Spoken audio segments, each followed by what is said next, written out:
chat going now? Chat is totally not connecting. So I will refresh the chat.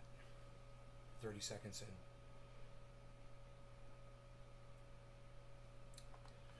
Oh, we'll enable chat timers today. Why not? Okay, the mics are on. It was just a reboot. It was Shitlips and the Re-Engineer crew. You know, whoever works over there at Windows 10. And let me tell you something. When I go to restart my computer and it starts up and it goes to the splash screen, the very beginning, it says you've entered the incorrect password. Dude, every time I restart my computer. Does this happen to you guys on Windows 10? Does it bring up a thing and it says, hey, you've entered the wrong password when you restart your Windows 10 computer? Guess what? That's right, Patrick. We're Hodl Gang. We're in it for the long run. That's right. We don't worry about it when it dips. And if it dips, we buy more. That's all. We know it's going over 100,000. So I'm assuming that nobody else has to experience that on Windows 10, but it happens to me. So every time I restart this computer, it brings up a page and it says you've entered the wrong password. So I have to click on something, switch profiles, go to another profile, and then I get to put my password in to get into my computer. That's Windows 10 engineering. Yeah, that's their new operating system. They couldn't even figure out the login on it. The very beginning, the opening scene, they couldn't even get that right. So, you know, whoever's over there at Windows 10 working for Bill Gates, hey, maybe go pry your lips off of Bill Gates' cock and go do some fucking actual coding. You fucking nerds. I didn't want water. I wanted kafefi. All right, so we've got audio now, right? You guys, I know you can hear me. I figured it. You guys would figure out that I was live. There was a whole bunch of you here when I had to drop the last show. All I had to do was reboot the computer and get the software running. It took 5 minutes. So apologies for that. But I'm here. I hope you guys will start saying hello to me in the chat at any given moment. That would be great. Anyone at all. Besides Patrick John Welder. He's good too. He said Hodl Gang. Right when I was starting. No? No one else wants to play ball? It's alright, you don't have to if you don't want to. I got stuff to cover today, and you know, you can pay attention or not. I basically want to cover this stuff for my own education purposes. I'm going to be watching a video, and you're more than welcome to listen in. That's what I'm going to say to y'all from now on. I'm going to watch a video, and if you guys want to watch, it's going to be here running. When should you take profits on Bitcoin? All the time. Take profits all the time. Always buy and sell it. Buy and sell it. Buy and sell it. Hi, Diana. You know? Buy and sell it.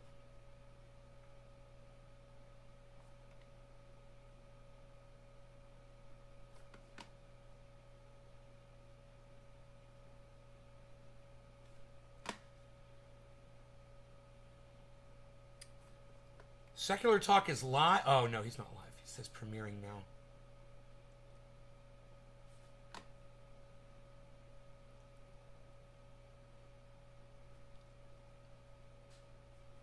Anyway, I'm going to watch this video. It's not long. It's just a few minutes. And like I said, I want to learn something, and you guys are more than welcome to watch with me. If you want. Luch, I got a question. While we get high. I want to ask you something that you're not allowed to talk about. He calls them Luch. I love it. What's going on with sovereign wealth funds? Any insights that you can share in terms of, it feels like... Yeah, that's the non-regulatory stuff I can totally... All right, so it feels like we had individuals, they front-ran Wall Street, institutions, etc. Yeah. Then we started to get the institutions. Those institutions were financial institutions and corporations, both public and private. Insurance companies. Insurance, corporate balance sheets. That cohort base is now in and getting in. Yes. The last two are nation states and sovereign wealth funds. We know that El Salvador is obviously in. There's probably some other countries the United States doesn't like as much that are doing things, just not announcing it. The sovereign wealth funds, a lot of people haven't been talking about them. So what's your thoughts there? Any insights that you can share? Yeah, they're coming. The sovereign wealth funds are on the way. listen to what he's going to talk about. He's talking about international money coming into fucking Bitcoin and crypto. Last night, for those of you who were missing a late night show, I just want you guys to know, Adam Benson was watching my show last night, pre-recorded, and he thought I was live. He was high. And he was sitting there typing to me he's like, hey, what's up, buddy? How's it? Oh, yeah, blah, blah, blah. You know, and I'm sitting there, and I had a couple friends come over last night, and we were going to do some dabs, and I saw Adam was in the chat talking to a pre-recorded show. So I said, I'm going to call him up on Facebook, and we'll do a private show just for Adam Benson. And I called him up on Facebook Messenger, pulled up camera, we could see him, he could see us, and the four of us all did dabs together, and we talked about crypto and shit. It's like he got his own little personal show last night, man. Awesome. And I want you guys to know, if you'll spend more time on Twitter following @NaysGarden, promoting me there like Adam does, or if you'll participate in the chats even when I'm offline, and you know I can see those chats if I just did a live stream and the show's over and you come back and you watch it and you participate in the chat, I will see your chats coming up on my screen. And if I see that, I might surprise you with a call on Facebook Messenger and give you your own private smoke session. For those of you that I see going out of your way to promote this show, why not? So many of you have earned that. And we had a great time with Adam. We probably hung out for 40 minutes last night. You know? Previous videos. And stop yourself? Well, don't stop yourself from now on. Fucking do it, dude. Fucking promote, support, man. Let your voices be heard. It's like what I said. It's like what I said yesterday about those of you who have been bullied by police officers. No one cares. No one cares to hear from you. But I'm giving you a platform. I'm giving you a voice. I'm giving you a place where at least 20 other people, if not 200 other people, if not maybe 2,000 in the future, if the channel ever gets fixed and somebody comes back and sees that you were brutalized by police. And I give you a little bit of a voice. I give you a little bit of a platform. But if you lift me up, it doesn't just amplify my message. It amplifies your ability to speak to others as well. So remember that, man. Use me as your platform. That's why I'm here. I'm always asking you how you guys feel about stuff. Sometimes you decide not to play ball, and that's cool. You could use that as a prize for your quizzes. Right, Billy? Yeah, you get a personal smoke sesh with me and whoever's here at the table with me. Repetitive. What's up, Repetitive? What are we talking about? We're, Nubs, Zyxo, just so you know, dude, you're going to get blocked as soon as you come in here with any kind of misinformation. You're blocked. Bye. You know, you want to get blocked from a live podcast that fast because you're an idiot? Be my guest. Hey, Godfather, you're gone too. Bye. You know, we're going to smoke out. We're going to have some cannabis and we're going to have some fun. And if you can't just accept reality, then I look forward to you guys suffering the consequences of your own ignorance. You can rewind that and listen to it a few times until it starts making sense. All right? Everybody else, no law regarding cannabis. Cannabisism, tisms for all. Cheers, everybody. Well, I'm glad that your animal came home, Karen. Good. I'm sure everybody was worried for you. All right. Cheers, guys.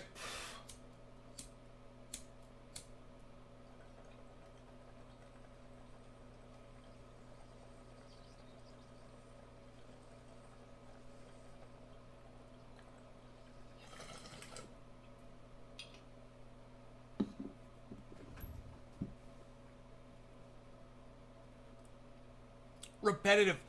You don't consider whether something is factual or not. You have to accept facts. Is cannabis a drug? Yeah, that's a fact. Yeah, got a problem around that?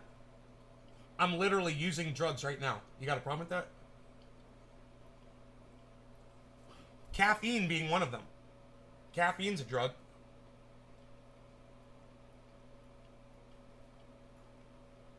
Good morning, Kevin K208. It's going to be a good show just as always, but better. Okay.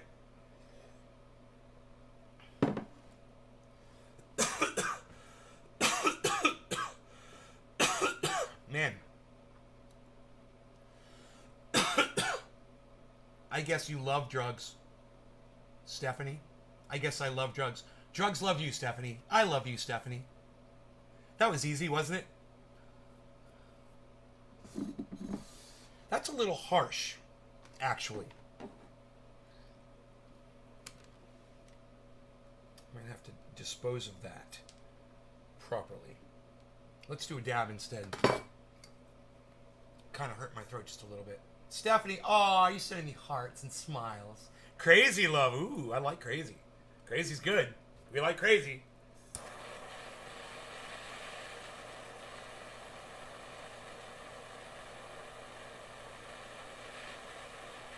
That hit you took yesterday morning had me cracking up. Dude, that hit fucked me up. I was not expecting it. I didn't remember that there was fucking oil on top of it. That was a bad maneuver. I got so high. I don't like doing that at the beginning of a show. Hey, Talib, what's up, buddy? From Michigan. Yes, you are in Michigan. We know that. You say it every time. Yes. Bacio Gelato. Oh, and he's smoking Bacio Gelato. Hell yeah. All right, cheers, guys. Some of them have already established small stakes in them. I'm making a trip next week to the Middle East. I'll be speaking at the FII conference in Riyadh.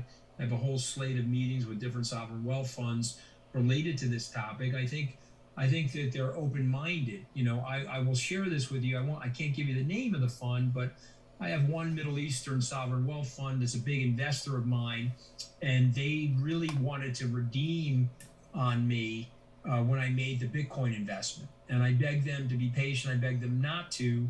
And then, of course, Anthony, what happened was Bitcoin went from 65,000 to 29,000. And I have to confess to you that the heat was on me.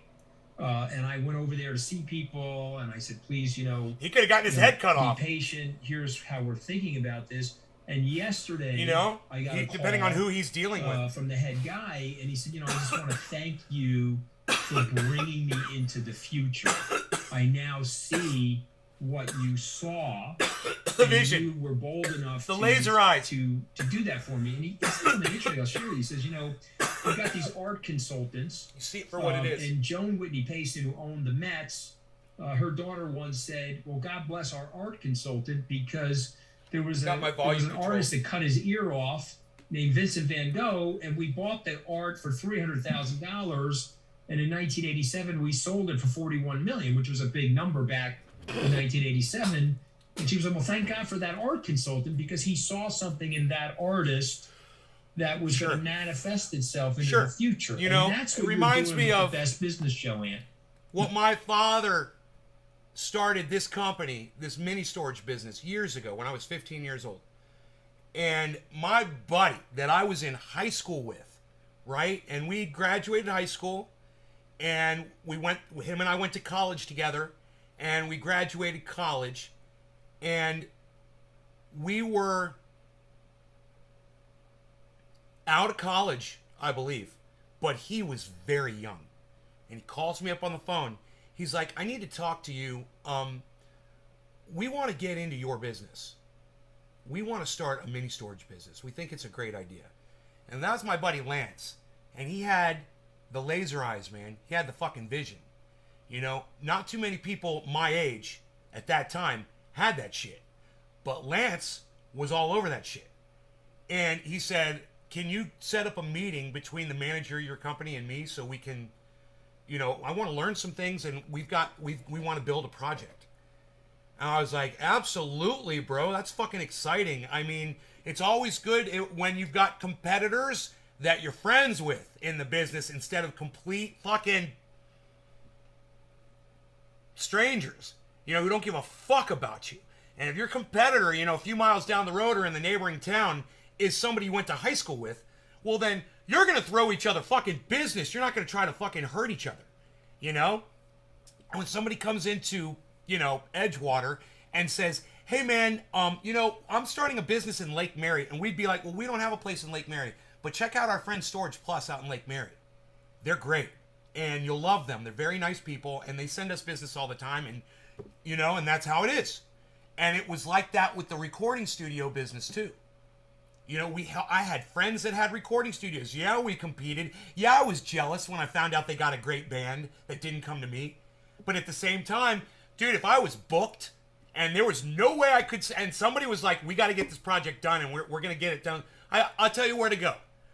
Go check out my buddy's studio over here. They're great people. They're gonna take care of you. You're gonna love them. You know, and you might lose a customer along the way, but they're gonna send you business too, and they're always gonna remember that. Now I'm confused, Billy. Which one is Carrot Butt? I'm gonna say it's what does he call him? The Mooch? Scaramucci, the Mooch. Does he call him the Mooch? What does he call him at the beginning of the video? His name's Scaramucci, right? I can't remember. Anthony Scaramucci. That's what you Pomplianos are doing. You're showing somebody something that's happening. The vision. Because it's hard to believe. Right? And you I'll gotta say convince something to you that it sounds too good to be true. Talking to my mom, talking to my sister. That's it. It ain't talking to y'all, because I really get the feeling that most of you guys get it. Whether or not you want to participate in it, you get it. My mom and my sister, it's like, whoosh. And I understand that fight. I understand that mountain standing in front of you to try to convince someone, anyone, of anything that you know is true, but they don't believe it. And boy, oh boy, oh boy, if they don't want to believe something, man, the suit looks different, but the t-shirt guy always looks that way.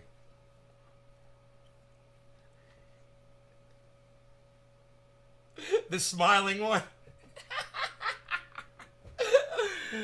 Oh, I don't know, man. It sounded painful to me. So they don't want to do it. And hey, when man, you're an different old guy strokes like for me, different somebody folks. says, well, something that's too good to be true, you run. You don't want to do something that's too good to be true, but let me show you something that's too good to be true. You know what? See it? Now, by looking at that guy, now I know what that expression would look like. Thanks to you and thanks to that guy. What Scaramucci's, hey, man, he's holding up a fucking visual aid. Let's go back. I fucking love shit like this. I love it when somebody holds up an object and pontificates. But let me show you something. Let me show you that's something. Too Let good me to tell be you true. that. This. See it? Yeah.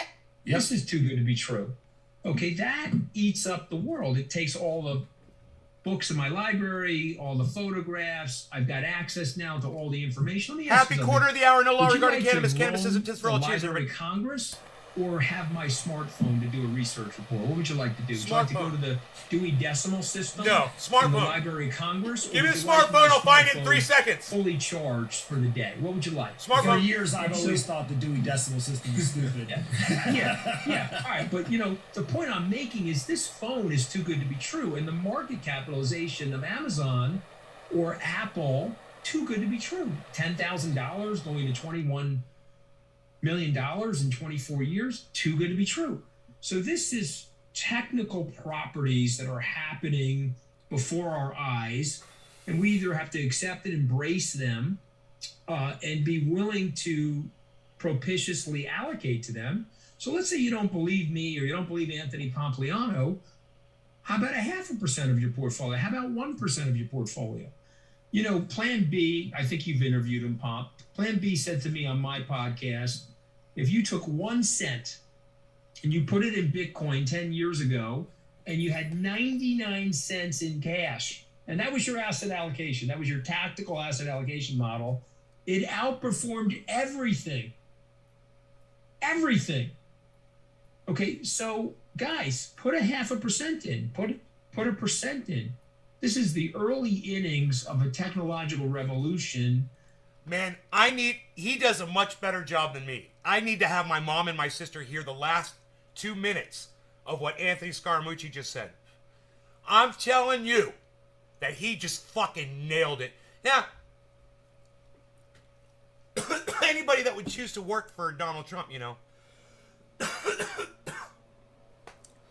But the fact that he got fired so fast, that's kind of a positive thing. Number 3. He could just be way more devious than we ever imagined, and that he secured that job with Donald Trump, not out of the fact that he supported him. because maybe he did not support him. Maybe that's why he was fired in 11 days. But maybe out of just the fact that he knew he was going to get recognition to land jobs like this after he got fired. Could Scaramucci be that fucking smart? After listening to him speak for the last 2 minutes, I'm afraid to say, yeah, dude. He's like a fucking mastermind. Happy 420. Psst, unreal, pal. Nobody's even smoking 420s with Baba Blue Draws anymore on the goddamn live streams. What are you even doing, pal?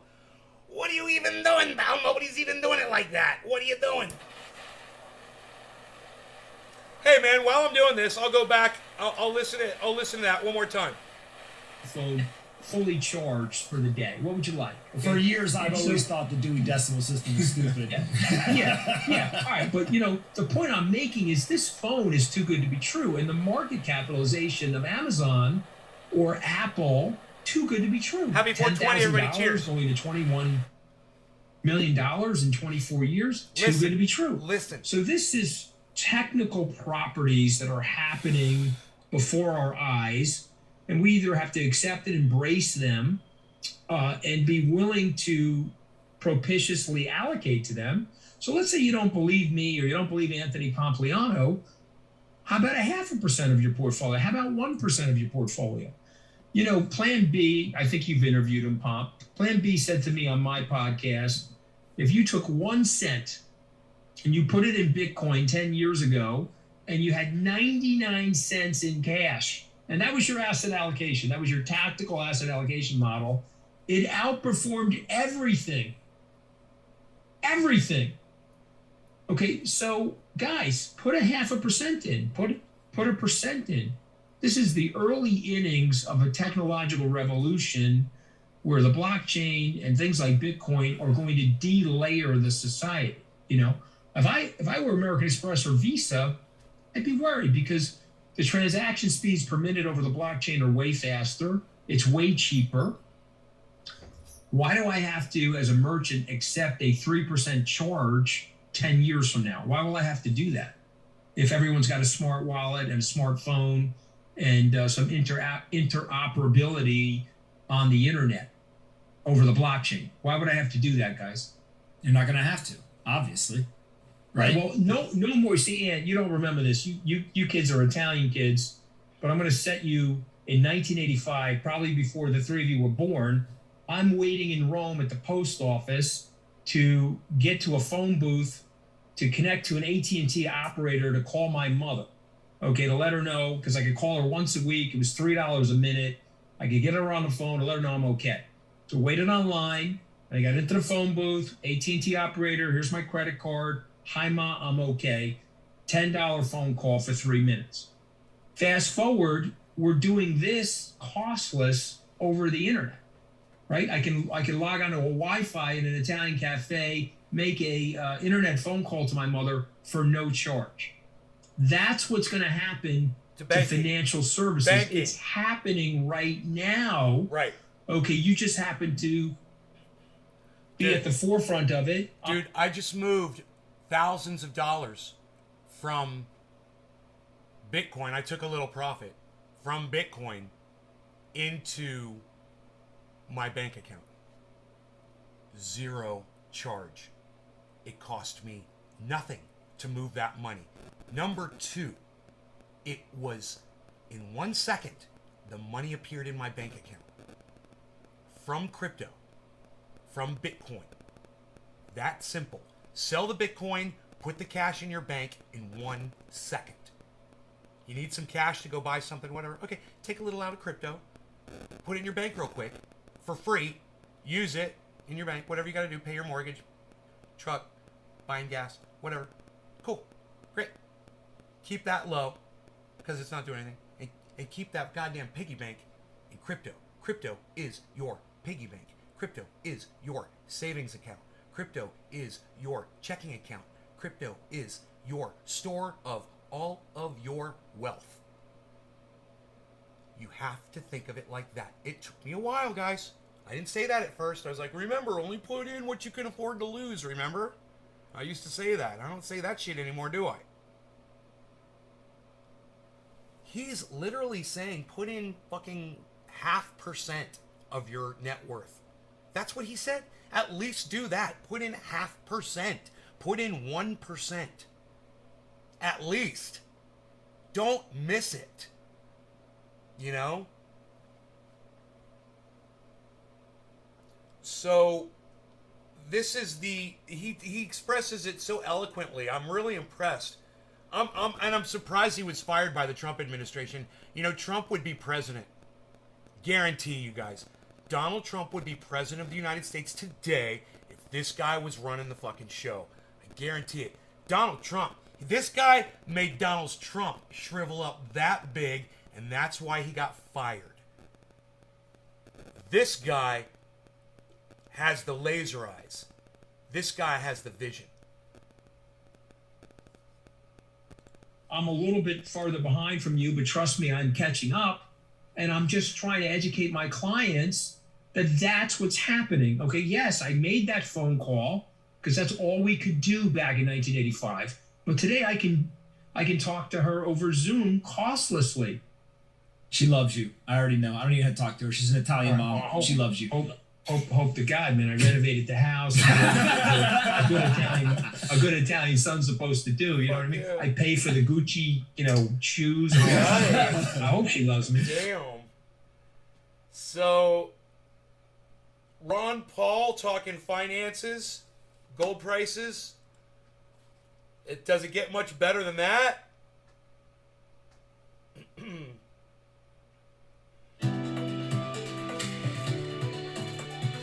Experts, gold, Bitcoin, silver, Stansberry Research. On October 20th, during Stansberry's most highly anticipated event of the year, renowned analyst Matt McCall made a bold new prediction and said that despite everything you're seeing in the news, supply shortages, inflation, a so-called aging bull market, and everything else going on, there's an even bigger story most investors are missing. For a short while longer, you could see exactly what Matt's predicting and what he thinks you need to do in response. And when you check out the replay of this event, you'll also get the name of a tiny stock he believes could go up 10 times, 50 times, and possibly even as high as 100 times in the years ahead. To hear Matt's big bold prediction for yourself and learn how to get the names of Matt's 3 favorite crypto plays, simply head to mattprediction.com. Again, that's mattprediction.com. Check it out for yourself. All right, let's get to today's segment. Welcome back to StansberryInvestor.com. After the short-term fix on the debt ceiling temporarily raised the government's borrowing limit to close to $29 trillion, Treasury Secretary Janet Yellen says the debt limit deal will keep the government funded through December 3rd, but she has warned and told Congress it is imperative to increase or suspend the debt limit to provide longer-term certainty. Here to talk about this with me today is our esteemed guest. He's former Congressman Ron Paul, now the host of the Liberty Report. Dr. Paul, it's always good to be with you. Welcome back to the show. Great. Good to be with you. Dude, A lot of ground to cover with you. dude, when I listen to Daniela Cambone, or however her last name is pronounced, when I listen to her speak, dude, I don't care if she's freaking bald, bro. I love listening to her. She's got her finger on the pulse of all things financial, bro. And it's like, yeah, you could talk about her roots, but all I'm hearing is genius coming out of her mind all the time. Just listen to her speak. And all the people that she speaks to, listen to all the nice things they have to say about her. Oh, you remember that time we were at that conference and we'd start blah, blah, blah. And then, Here, oh, yeah, Dr. blah, Paul, blah, blah. first, I want to get your thoughts on the She's debt great. ceiling, the can that keeps being kicked down the road. Now, Janet Yellen, Treasury Secretary, has warned that if the debt limit wasn't raised, that we should, we would see And she might save your ass, too, financially, if you listen to her. She's good about that stuff. financial calamity. Was she right, and how does this play out? You know, they play this game all the time. The many years that I was up there, I heard it constantly every time this came up. The debt limit, and the government's going to close Shut down, right? Occasionally they close down the Washington Monument. They play this up big time. But I really Yes. think it's just a distraction. I think the government they threaten. They say, you know what's going to happen if we don't have it? We're going to default, and they're implying, they don't say it, but they're implying that people aren't going to get their Social Security checks. Nobody's paying. There will be no payment, and that is not going to happen. They're going to do it even if nobody even looked at the debt limit. I'm not even using my equalizer. It's off. Because they lie and cheat and steal. And what they do is, when they're in big trouble, we can't even audit the Federal Reserve, and they have control of trillions of dollars. So when you have a financial crisis, you can bail out banks around the world and different governments around the world and the corporations and the banking system. They're spending trillions and trillions of dollars, but it's all off budget. Nobody adds it up, and nobody knows exactly what it is. But the whole thing is, I wish Bernie Sanders wasn't kneecapped. That's what inflation is. That's why what they're doing, because the default is the devaluation and purchasing power of the dollar, and that is constant. And they've admitted this more so now in recent years than ever before, because about 5 years or so ago, maybe even longer, the policy was we need inflation. When they talk about inflation, they're not talking about money supply. They're talking about prices going up. What we need for a healthy economy is that's a show-stopping question right there from Stephen Culbertson. It's a good question. He says, are there any politicians who aren't corrupt? And I propose this. The system is set up for them to be corrupt. Okay, so this is how it works. They have to get people's votes, right? In order to win in an election, you have to basically lie to your constituents, some of them, to appease them. Because you can't please all the people all the time. Everyone knows that. So the people that confront you in public, the people that you address, the people that go to your website, you tell them one thing. And then when you become a politician, you realize, I promised all this stuff. I'm only going to be able to do so much, if any of it. So the system's already set up to take these people that are supposed to be the upstanding members of society and turn them into a fucking liar. And let me tell you something. The establishment knows that. The oligarchs know that shit. They play that shit like that. They want to throw it. They want to rub it in your faces. They pay for that shit. They literally pay for those advertisements. They pay for those interviews. Oh yeah, man. They're like, look at this dumb motherfucker. We're going to pay for a lot of money for this dumb motherfucker to promise you the world. Then they're going to get in and they're going to do everything that we command them. Because we've got money and they're taking it from us.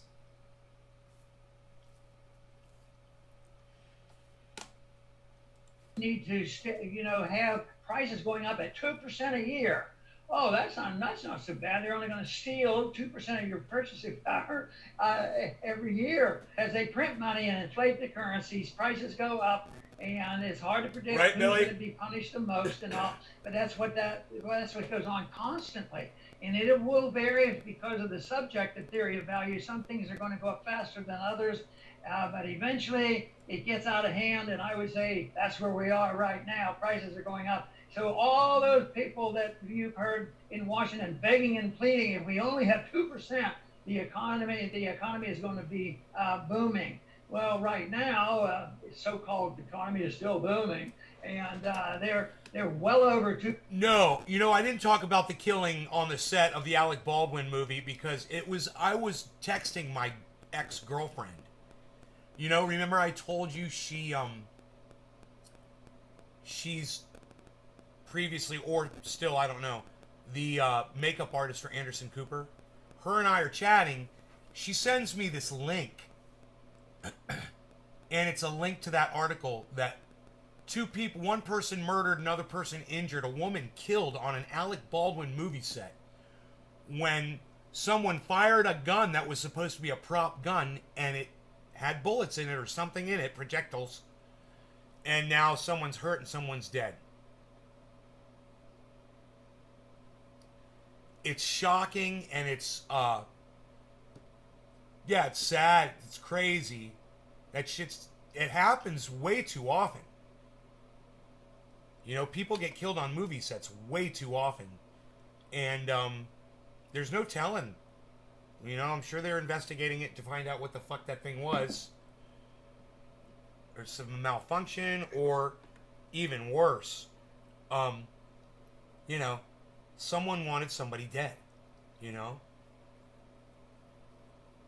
And that's a real caper right there. You know, think about that. 2%. They claim 5 or 6%. I say it's a lot higher than that. So the depreciation of the money, the devaluation, the reduction of real debt is ongoing, and it's not going to stop. Okay, and I want to, talk a little more about inflation. Like we're but just to stick to like the we were debt. just talking about yesterday. Remember, I have not seen this interview yet, but remember, I was just mentioning that the UK has negative interest rates where you literally have to pay money to keep your money in the bank. Live here. I mean, I've seen, many proposals and solutions. I saw one that I wanted to get your thoughts on, that instead of temporarily resolving the debt crisis by raising the borrowing limit, Congress should authorize the U.S. Treasury to issue I don't new know, debt Bad Blue to Jaws. pay for authorized spending. I don't What do know. you think of that? It sounds like modern monetary theory. Why should they be issuing new debt? That's all they do is issue debt constantly. And yeah, that might temporarily pay some bills and all, but it would also be rocking the boat. I think people aren't used to having done like that, because that same thought was carried through. Oh, well, we can handle all that debt, but all we have to do is mint one coin, $1 trillion platinum coin, and we'll pay our bills and we'll put that money in the bank, and there'll be no debt. So it gets pretty silly. At least that one was so extreme that even Silly. Yellen said, well, maybe that's not such a good idea. Right. So But stupid. in a way, that's what they're doing all the time. It's just that they cover it over and pretend that they're not destroying the money as rapidly as they really are. All right, so let's take that deep dive into inflation here, because your thoughts are fascinating here. We all know how the narrative plays out. Jerome Powell has come out saying, okay, this inflation no longer transitory. Did they know all along it wasn't going to be transitory, Dr. Paul? Absolutely. They Drink somebody's senior discount. They're not real smart You need to make money to spend money? in understanding Austrian economics, but I think you meant you know need to what's spend money to going make on. money. And the whole thing is when I bring these subjects up, no matter which Federal Reserve Board chairman would be, they never really argued with me, and they never wanted a real debate. They said, Dr. Paul, I think you're right about that. This is going to happen, and prices could go up and all this. But now they can use the word transitory, but what the word they always used was, we need to do it orderly. So if interest rates are going to rise, a couple years ago, interest rates popped up to like 1.85 10-year, and that wasn't orderly at that time. Now it's orderly to allow it to go up. So as long as the markets can be reassured of what's happening and they can anticipate it, you're going to see all these things happen. But the word is No, Donald Trump is not an architect. orderly, which means they want to contain the panic. And this is why they have to be very, very, I think the ultimate test in prevention of the total panic will be sharply rising gold prices. So they'll do everything under the sun to send the message out there. This is pretty orderly, nobody cares about the ultimate protection. If there was a real problem, gold prices would be going up and this sort of thing. So they want it orderly, but eventually, just like transitory price inflation, well, that's not so orderly any right now, because that is playing havoc with the economy, and it's also playing havoc with our social order too, because some people suffer a lot more than others. So do you think there's a concentrated effort right now that's suppressing the gold price? Because This is interesting. I've been covering this. This market is for what so I'm long, wondering. and I'm scratching my head thinking this is a perfect economic storm for gold. Yet we're not over 2,000 an ounce. Yeah, and that argument goes back and forth, and some people who are really in a camp where I am, they say, Ron, you're overreacting. They don't sit there. They're not sitting at a table and deciding what a price is every morning like FDR did. So no, they're very interested. Stephen, in yes, people. he just You puts say, his name well, on his buildings. Do you know who's doing He it? doesn't design them. SEC do this, Treasury do it, who buys and You know- sells, and this sort of thing. No, I don't. He tells an architect what he wants, and then the architect designs the building. But Donald Trump has a lot of say in what goes on inside those buildings. As far as, I want gold escalators and gold toilets. I want a grand hall. I want a suite at the top. And maybe he does have a floor plan or something like that, but he's not a fucking architect. He's not designing the actual structure of the building. I don't know exactly, but I know one thing very confidently, that they have a tremendous benefit in making sure that gold doesn't go up $300 tomorrow. I'll tell you, let's say for some reason, the confidence in the system fell apart and gold went up $300 or $400. That would be a big deal. No, Right. The reason is just think of what tells me that they have a great understanding of this. Just think how long they kept gold at $35 an ounce.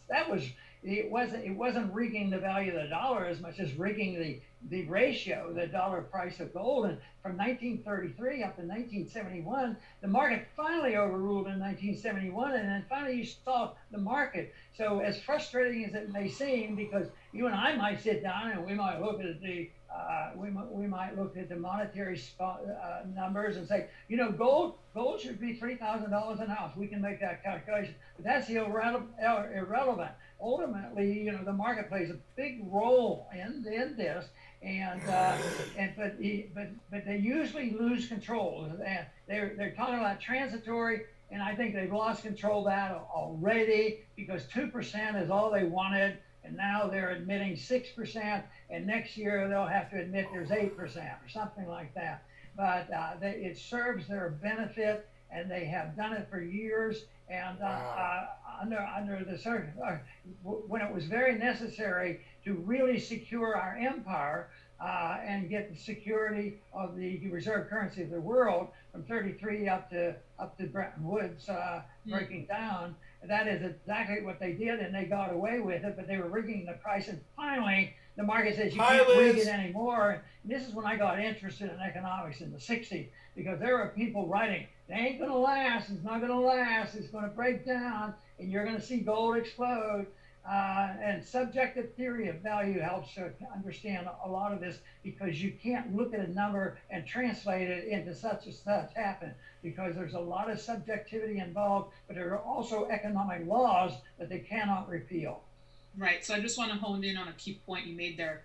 There's a concern that if gold were to shoot up $300, $400, $500 an ounce, that it would completely shake the faith in the system, that people would be rattled and think, okay, there's something really wrong here. Manipulation. Right. No, that would be the evidence, and that would be nobody should want that, because we see an undermining of our liberties right now, with the type of system that we have, and when we look at our civil liberties, they would be devastating to our freedoms. But it does happen. Mises wrote about the crack-up boom. I believe it can happen, but it's sort of the end stages when everybody's just getting rid of dollars and getting rid of this stuff. Instead, you could triple the money supply by just people exchanging the money a little more rapidly. And I want stuff. Right now, they've already started, and the stores are empty. Right. So we're in big trouble already, and they do not have control. Eventually, just like they lost control in 1971, they'll lose control of what's going on right now. So is the only way to regain control for the Fed a hike in interest rates? Will they be Ron Paul is a former politician who is now a show host, Steve. forced to raise rates, Dr. Paul? And what would that do to the stock market? Well, the interest rates going up. Just remember a couple of years ago when they went up a teeny bit, the markets didn't like it.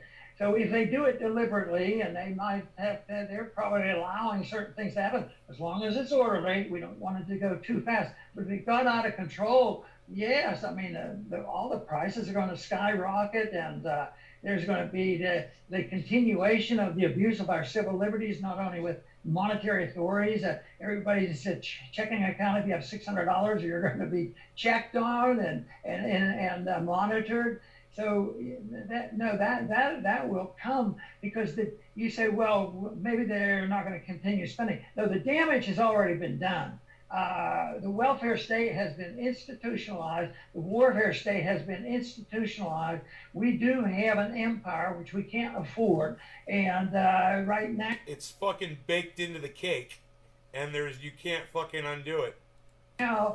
We're in the doldrums when it comes to our authority around the world. Even if you wanted to, grow up and act like a better community leader, the credibility is being lost. And this is a characteristic of when the credibility of the money is lost. But there's still people who are crossing their fingers and hoping that they can do it. Gold prices aren't too bad yet. We're still okay. So we have to spend more money. And just think in the last couple of years, Republicans and Democrats, we're both spending money. This is not a Democratic problem that we're facing. I mean, when COVID hit, the Republicans were in charge and the spending skyrocketed. And right now, if they start cutting back and say, well, we have to do what Volcker did. Let's follow the Volcker plan. I don't think they can do that. I think, unfortunately, they're going to have to keep printing, but that doesn't mean that it's going to last. It means that the market will decide the real interest rates. Dr. Paul, you are a fighter of liberty, freedom. Are you concerned about the path we're headed towards in regards to central bank digital currencies? The Fed has spoken about it, the ECB, China. This will become the new world, central bank digital currencies. What are your thoughts on that? Yeah, well, they're all going to be competing for it. Just other currencies. The Chinese would like to use their currencies. Others would say, no, what we need is just the cryptocurrency, and that will substitute, and everybody will be happy. No, there's people lining up, but I think it's right now not known. Right now, we're still in the driver's seat because people are still taking our dollars, and we still have the military might, and we still are very, very powerful. But it's going to shift, and I think there are a lot of people who would like to see their currency. And our currency gets weaker. It's not as strong a reserve currency as it was 5 years ago. But the bad thing will be when it moves rapidly and it's not orderly anymore. So call me when the orderly did and ask me whether is it orderly now or have we lost the orderliness of it all. Do you think the U.S. will be completely blindsided? You're saying there's this idea that, yes, we're the empire. We have the almighty dollar. Everything goes okay. Look at those gold prices. Settle down, everyone. The economy's great. Do you think that it will happen and we will be completely blindsided? The 1% won't be. They're going to pick up the pieces. No, the other people are complacent because if you look at the last, ever since COVID especially, even before that, when the downturn started with the Fed policy, the people have been reassured. I have just, been dumbfounded at how many checks can go out. Oh, okay, we need to send everybody $1,600. A couple days later, everybody has $1,600. That's faster than a helicopter. We're going to pass out money by helicopter. And they'll continue to do that until the purchasing power goes down, which it's doing it. And right now it's halfway orderly, but eventually it will become disorderly, and then you'll see the crack up boom. He's a Muppet. I'm curious to get your thoughts. I don't know if you saw this news headline, Jerome Powell selling between or upwards of $5 million in stocks before the market tank of October 2020. Your thoughts on whether Fed shares should be meddling in the stock market and whatnot? Oh, that's criminal. That's motherfucker. criminal. It's criminal. That's why you don't need a Fed. You shouldn't have a Fed with that much power. So no, that reminded me of one episode. One of the put him back on the balcony, right? Federal Reserve Board that I knew the best was Volcker. He was more dignified and would talk more sensibly. And I remember asking him a question because back then there was a sort of a scandal there that somebody on the board and somebody privy to the open market committee was buying and selling and made some profits. And I asked him about it, and all I remember is the answer was, yes, that is the case, and we're concerned about it, and we're looking into it. But the truth is that I can't recall anything coming of it, but that was way back then. So I think it's traditional, but I think the whole system is every bit as corrupt as people benefiting by that. You say, oh no, we're not going to let people benefit personally with buying and selling stocks. Well, what about the people that are in the military industrial complex? What about the people that receive all these welfare checks and are in the medical industrial complex and the educational industrial complex? They're already, very much receiving on this. So the principle is the same. It's theft. It's theft by politicians who are very powerful, manipulating the money and credit. And that is why my position has, been well known but not well received. And that is get rid of the Fed. I mean, we don't have to have the Fed. And right now, people, I love it when they start pointing out, they cheat. But that whole system is cheating. It's the transfer of wealth from one group to another. And if you get rid of the Fed, the stock market crashes, man. That's the one thing, and there's no one there to adjust anything. So remember that. People only understood how this social conflict that we have right now, the wiping out of the middle class and the 1%, the plus, are just making trillions of dollars. That's going to be the big social issue to deal with, because people aren't going to tolerate it, because they're going to keep getting poorer, and the helicopters won't fly fast enough. The helicopters can't drop the money fast enough. Get the money before it loses its purchasing power. And wouldn't you say that's the incredible momentum behind the Bitcoin movement, Dr. Paul? Because your dream of ending the Fed, it may happen someday, especially with the new generation. I mean, what is really behind the popularity of Bitcoin? Well, it's a decentralized system, right? Outside of government power. And it's a system that doesn't include or involve the Fed. But it does include the SEC and the IRS. It does. It still does. That's for sure.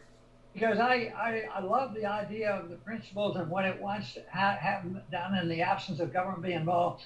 But whenever I had the chance, I would gently suggest to my friends who love it, I said, yeah, but don't be so willing to send a lobbyist to Washington so that you are protected against any onerous regulations by the SEC or the IRS is going to leave you off it. Yep, and to that point, we're speaking the week that we see the first Bitcoin ETF on the New York Stock Exchange. I mean, this whole system of Bitcoin or cryptocurrency is a juggernaut, right? Yeah. And of course, the bigger it gets, the more eyes that will come upon it. Does that concern you about Bitcoin and the crypto space? Do you think regulators will step in here? No, I know they will. They're not going to think about it. They don't believe in liberty and let it develop in the marketplace. This is what you got to listen to right here. As long as you don't commit fraud, they're going to leave you alone. So no, they're going to do it. It's good theory, but I just don't think that nobody knows exactly how well it works. I've always been a cheerleader for it, and that's why I will visit both the gold and the crypto communities, because I want to base the crypto or the gold. And if somebody, if you get into a debate about that, they say, yeah, but they might do this, regulate crypto. I said, yeah, but what do they do with gold? What was the first thing that Roosevelt did? He confiscated the gold of every American. So no, it's liberty that is the only really valuable asset that we can strive for, because that makes all the difference in the world on prosperity and happiness and an ability to seek your own happiness. And you just reminded me of a point when we talk on gold.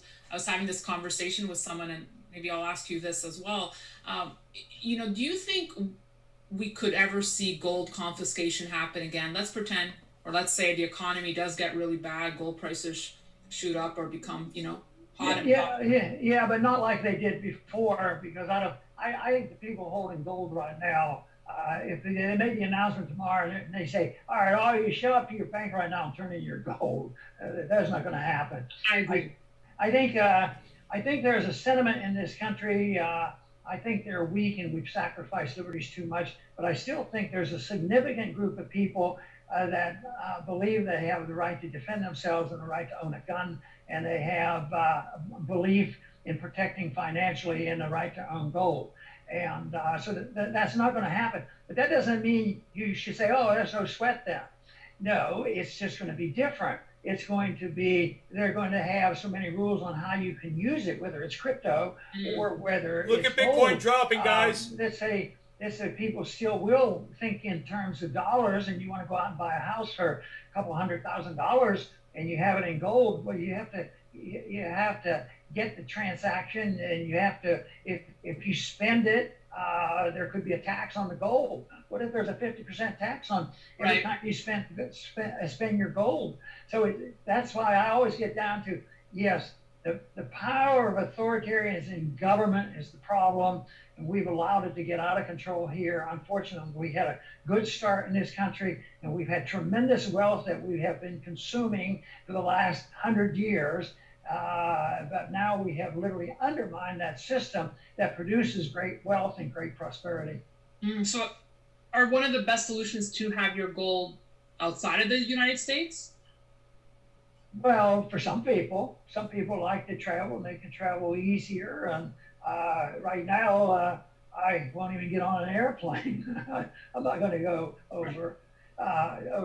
No, I've staked out my position here, and that's why when I faced that, many years ago, because we talked this way, especially back in the '70s, that was probably one of the reasons why I got involved in politics. No, we need to change things here, and for me, changing things here was not a political issue; it was an educational issue, and that's why I spent as much time trying to get Callie, people cheers. interested in Austrian free market economics and sound money.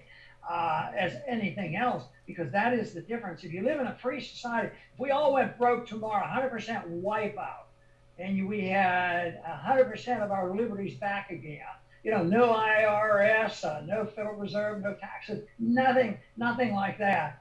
Believe me, if you had your freedom and the government was not to touch you, and they took everything from you with runaway inflation, just allow the people to live their own life. I think in a year we'd be very prosperous. I really am that optimistic about what a free society can do. A lot of people are so dependent, and they don't believe that a free society can produce, that they have to have the government sending those checks, and they won't really listen and pay much attention. But I happen to think there are a lot more listening now and realizing they better pay attention than there were 30 years ago. Right. Well, when you say that we better be producing, I mean, talk about a wake-up call now. You mentioned the supply chain issues at the start. It's frightening. It's extremely frightening. Yeah. What we're seeing, I keep thinking, I often wondered what it would be like in this country if we were dependent on total central economic planning, like in a socialist society. Then the other day when I was watching the television and seeing all these empty shelves, looks like we have total central economic planning. One way or other, intimidation. Like people voluntarily don't go to work because it doesn't make any sense, or they're going to lose their job because they use the wrong pronoun. I mean, that kind of stuff. That has to be reversed, or we won't even see the restoration of liberty for a long time. Right. I want to just end and wrap with this. You think Ron Paul, you think audit the Fed. You mentioned that at the start. Here's some food for thought. Imagine if we were to audit the Fed today, Dr. Paul. What would we uncover? Well, I think just how much corruption is going on. We got excited this week. A few people realized, you mean somebody at the Fed was an insider trader and traded a couple $1 million? Oh, my goodness. They're going to discover that's the whole system. You just described the whole system, because the money might be technically legal because there are laws being passed and appropriations and all, but that's all done legally. But it's immoral, it's wrong, it's unconstitutional, and you would find out that the wealth redistribution is all based on corruption, and just because you work on, there still are a lot of people in this country that will work hard. A lot of when people will say, "Yeah, I just want to work and pay me for what I do." There are people out there that do that, but for the most part, people are expecting the government to take care of them, and that attitude, as long as this exists, and as long as there's anything left in the treasury, any purchasing power left in the dollar, I guess they will still be looking for a free lunch. Dr. Paul, I thank you for all you do and continue to do. It's always an honor and pleasure to speak with you. Thank you so much. That is awesome, you guys. That Stansberry research. I mean, she's got the best thing going, man. As far as interviews, the biggest people in the financial industry, all across the board. I watch it all the time, and you'll learn, you know.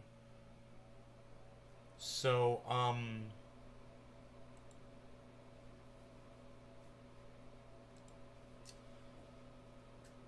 I'm just sitting here trading Bitcoin during that financial video. I'm sitting here buying and selling Bitcoin, trying trading and shit, and we'll see if I made a good choice here or not as far as trying to buy the dip a little bit.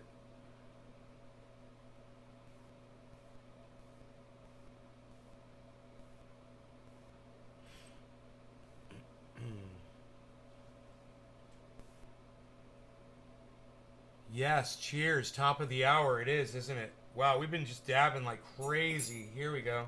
Let's do it again. Let's play that song.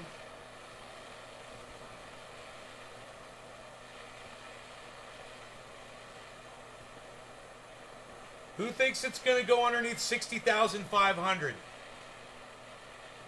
The low is 60,480. It's at 60,700 right now. Who thinks it's going to go down underneath 60,000 and drop? Or do you think it's just going to bounce? Press number 1 if you think it's going to bounce off of 60,500 right now. And go up, up, up. We'll see. All right. Cheers. We'll see how many people are paying attention and buying, you know, to Bitcoin right now.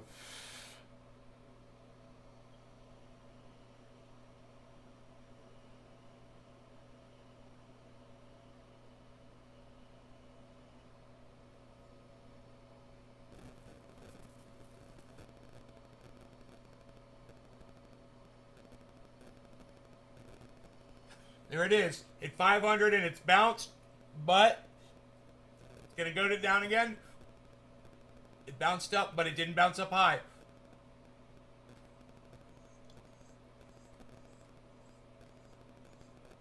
It has not gone lower than 480. It's up to 600, 65, 67, 68, 700.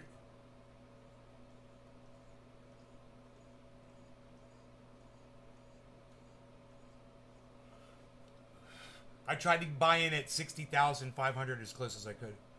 They got me at, 700 or whatever, because they jack up the price. So basically I'm at 700 and I got to go past this point now to start making some money off my trade that I just made.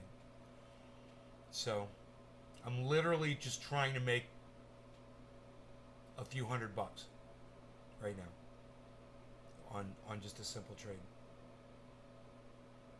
It's fun. Dabbing and trading, learning about Bitcoin, watching those Bitcoin documentaries. I'm telling you guys, you'd love them. Go check them out.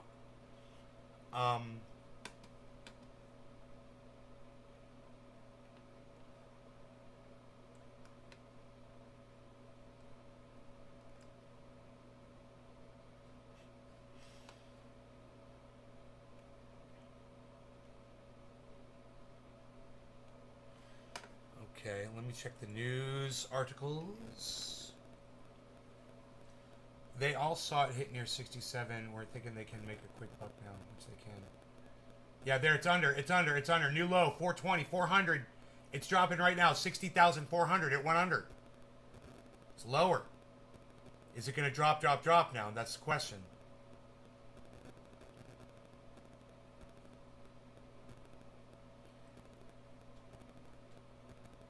It hit 400. It bounced off of 400 but it only bounced up to 5, 56, 59, 59, 59, 600, 600, 611, 640, I think I saw, 650, 670. That's a hell of a bounce. This is a retest, guys. This is what retesting is. 700. What time of day is it? What day is it? Today's a Friday, right? So it's Friday and it's 9 a.m.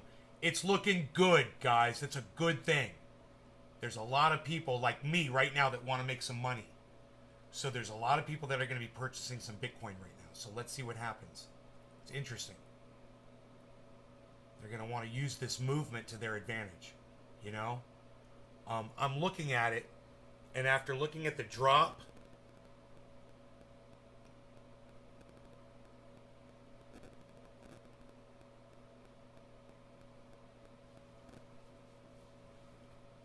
it's the drop, it dropped, and now it's curved, and now it's curving upwards. You know?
Unreal, pal. Nobody's even doing that anymore. What are you even doing? What are you even doing? What, do you think Bitcoin's going up? Psst. You guys think Bitcoin's going up? Like me? Did I buy the dip? Did I buy the dip? Buy the dip. Buy the dip.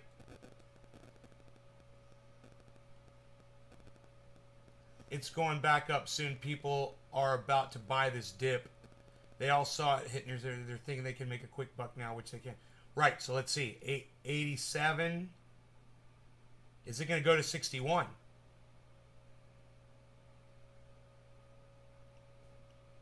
$87.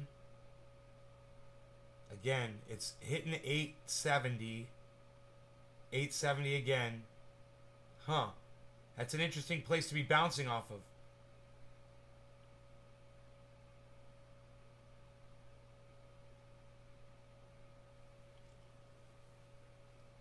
It's consolidating.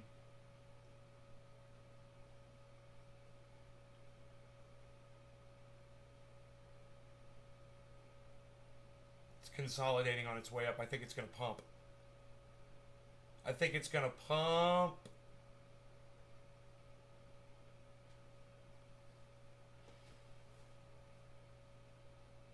Look for head and shoulders and rising and falling wedges. We can do all of our little analyses. Alec Baldwin breaks his silence on the shooting.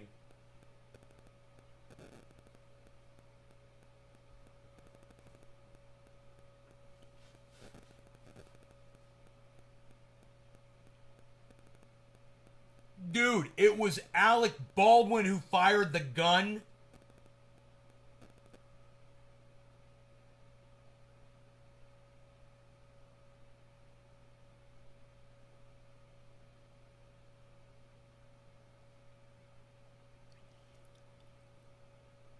The director of photography was killed, and the movie director was injured.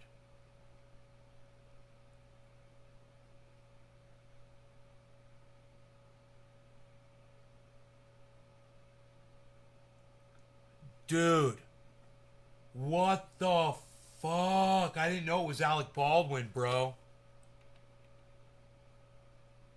I was like, I wonder when we're gonna find out who fucking pulled the trigger.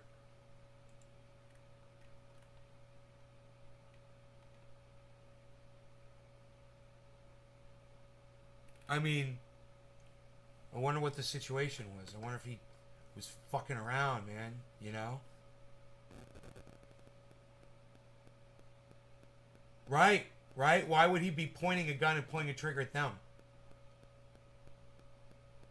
The director killed is your son's aunt? What? Dude, I don't know, man.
I don't know, man. I don't know. They don't tell you exactly the situation. I don't know why Alec Baldwin doesn't say what he did.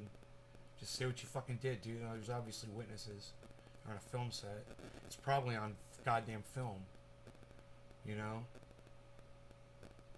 It's at 60,005 right now, guys. It's 500. Bouncing upwards. It's underneath it now. It got under 500 and it's dropping. Holy shit. Dude, where's our next point of resistance? I don't know. It looks like it's pretty far down. It looks like it could drop pretty far. Once it got under this, uh-oh. Not what I thought was gonna happen. I'm losing money on my little trade.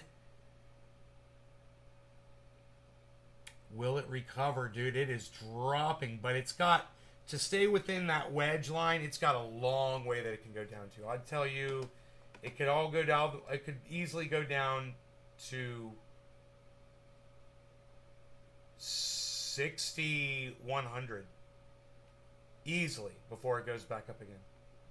Because of, I'm just looking at the line of the wedge, which is, I'm looking at from way over here. Here. I'm looking at this wedge from here to here, this falling wedge. And this has a little bit more that it can fall. But luckily it looks like it's trying to fight back, so let's see what happens here. No? It's still falling.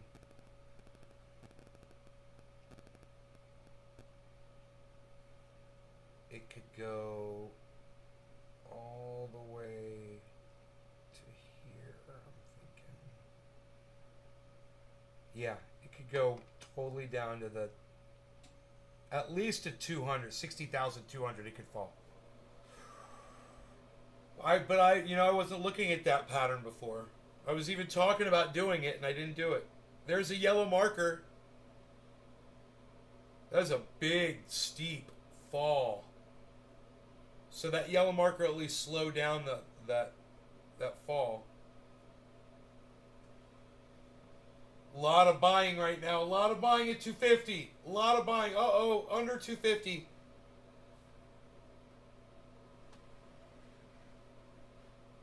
A lot of people are buying right now.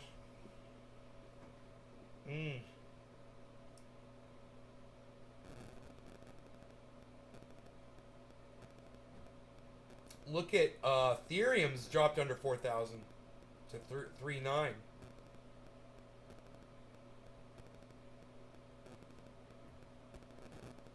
I don't know. But listen, guys, I got to get out of here. I love y'all. Take care. I will see you this afternoon. It's 9 right now. I'll see you guys around, maybe around 2 o'clock, 1 o'clock. I don't know, but we'll rock. All right? I'll see you then. Take care, guys.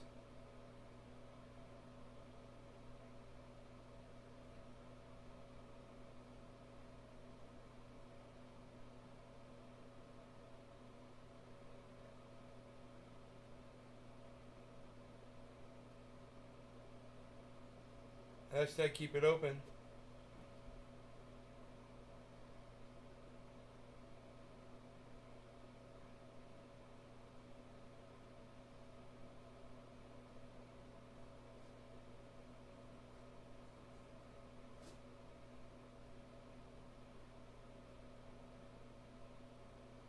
Dude, it's down underneath 60,200. It's underneath that fucking wedge. Just about.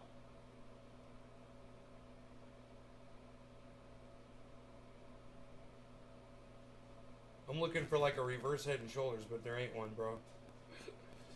This is crazy. All the way down to 60,000. And it's dropping. Holy shit. Cheers.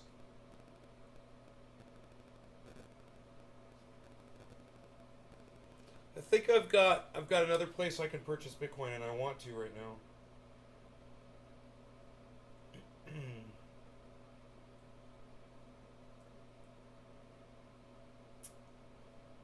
Let's try this one. Wow, look where it is. Oh my god. It's going to go under 60, guys.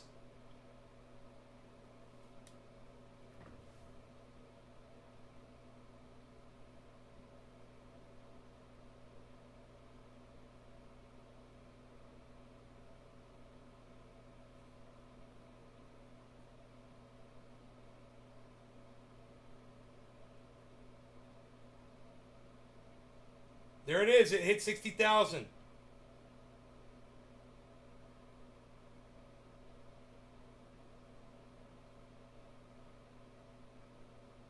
Holy shit.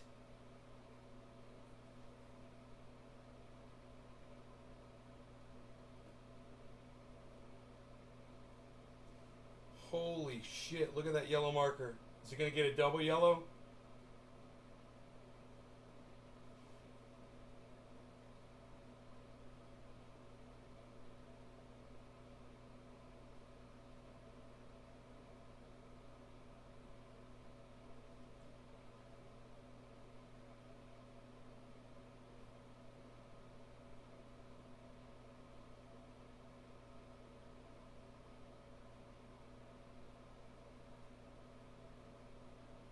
Oh my god, did you see the buy just happen, guys?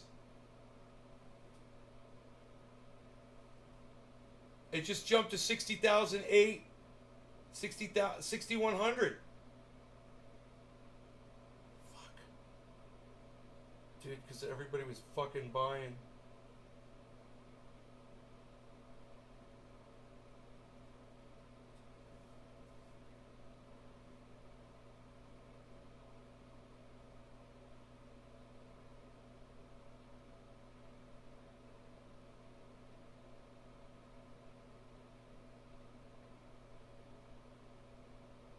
God, I fucking hate you people.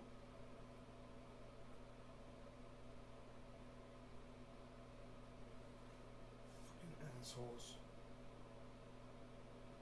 Alright, whatever. Fuck off. I'm missing the opportunity, and I'm alright with that. I don't even want to struggle with it. I'm just gonna watch everybody fucking prosper. And when it bounces up above where I got it at, I'll be happy. Holy shit, dude. This is psychotic.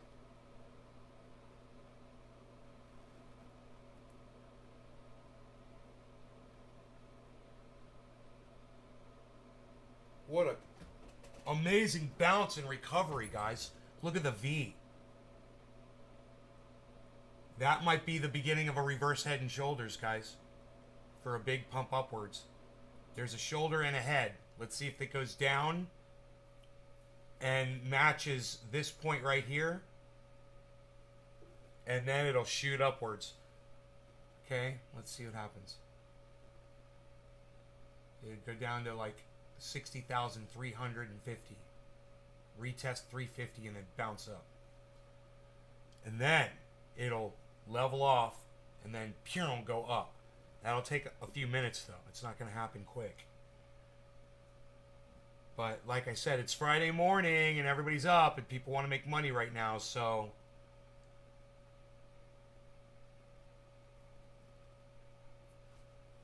I'd like to pull some profit myself if this bounces back up, you know.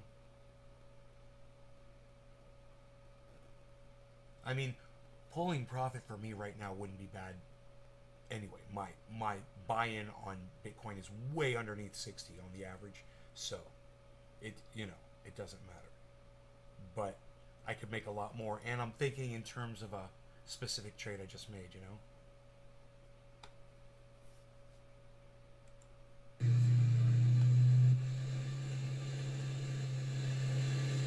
So, do they try to count your plans? And let's go to your experiment row too, because I call it the laboratory, the hedge.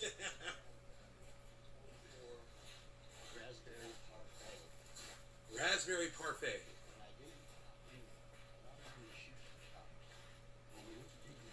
Uh-huh.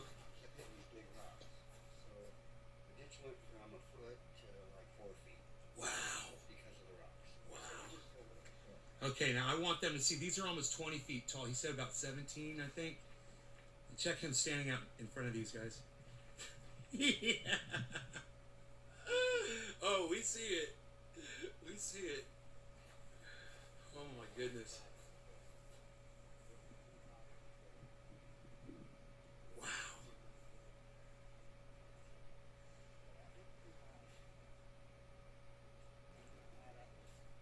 So you clean, when do you clean the bottoms up of these trees? When do you snip off all that lower growth? It never ends. So you're constantly snipping off the bottom growth.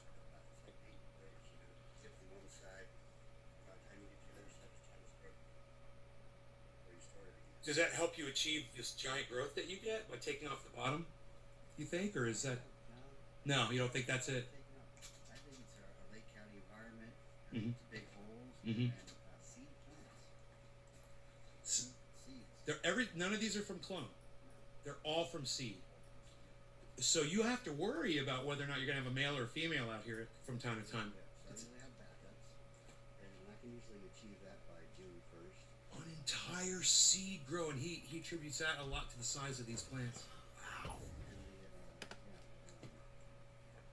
plants went in this garden on Mother's Day, native.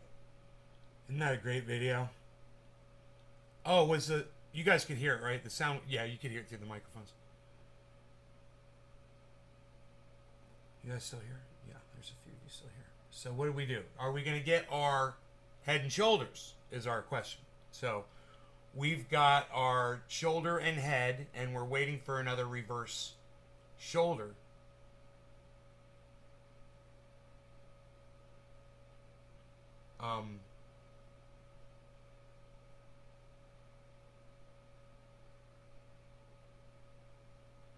We've got lateral movement right now. Total lateral movement at 60,829.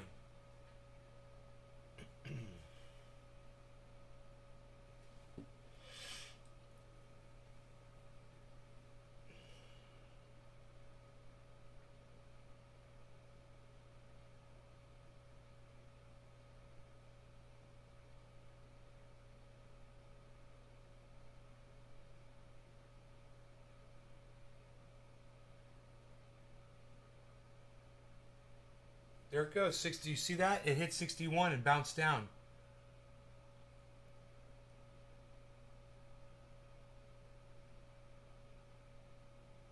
$61.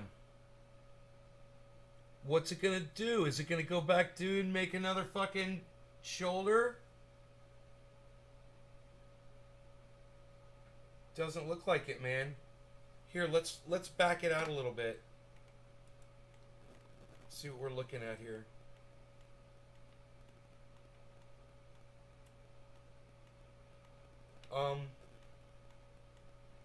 We have not had movement like that in, oh my goodness gracious, guys, at all. This is the 1 minute chart. Let's go to the 15.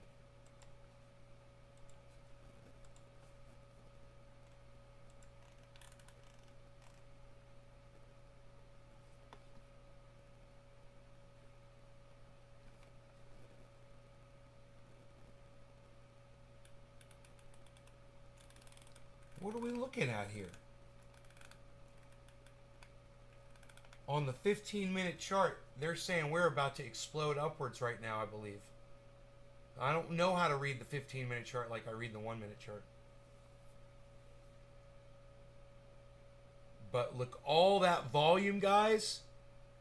And what's crazy is it's reversed up top where it says 100 BP. There's more selling than buying right now, according to that. I mean, there's more buying than selling. My bad. I said that backwards. Solana, and Eagle, AVAX, Theta, all at the top. And then Harmony 1 is up in there. Polkadot's in there. Matic is at $1.51, 10 cents under the $1.61 buy-in. So waiting for that to get above there. I'll be watching Celsius. I'll be watching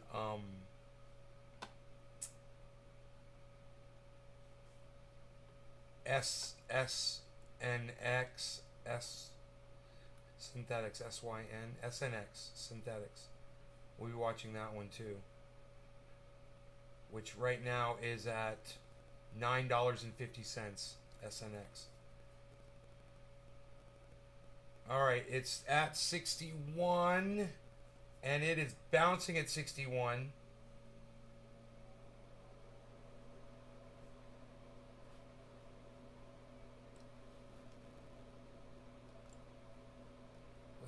Oh, and look at what Ethereum is doing.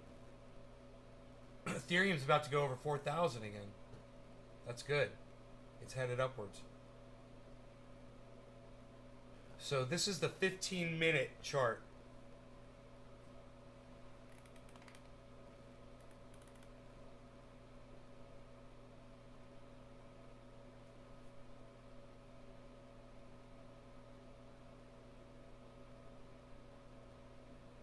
$61, 200. So upwards movement, man. We're not going to get our second shoulder, I guess. It just looks like it's going to ignore that and just keep going up. And looks like there's a ton of buying going on right now.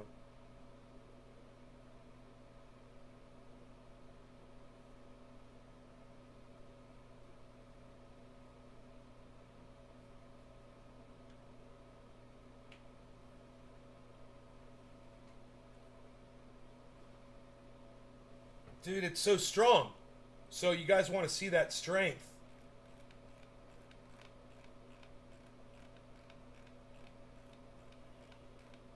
It's not reflected really as well as it is in this yellow spike right here.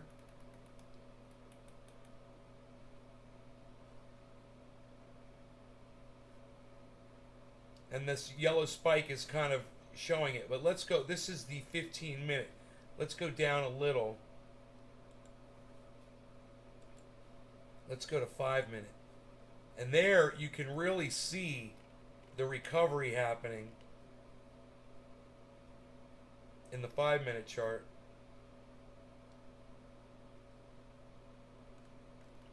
And you can compare that against anything in the past, and there's been nothing like that going up quick like that. This has just been a spike.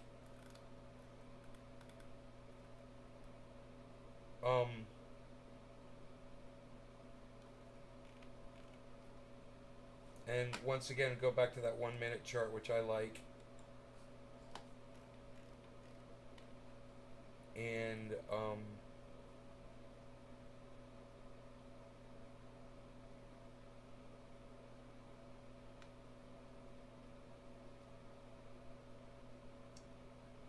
well, you know, son of a bitch, that is a weird pattern right there.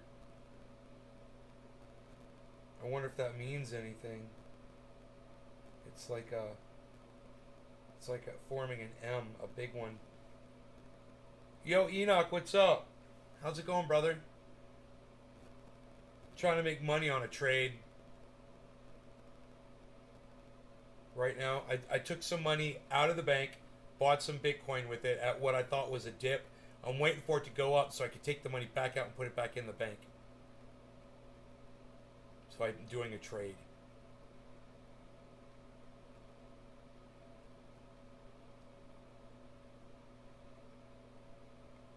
But Bitcoin's got to go up, so I got to see how high it's going to go.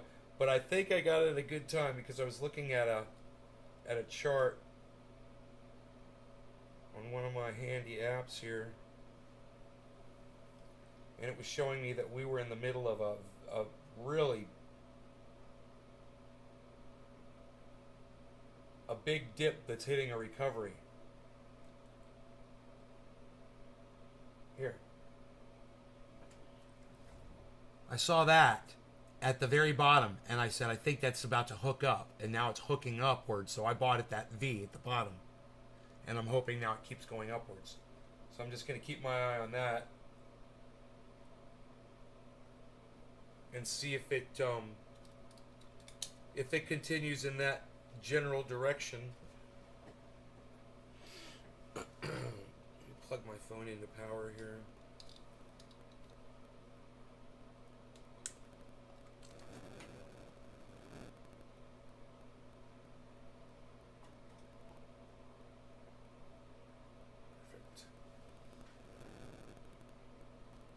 Up we go. 61.337.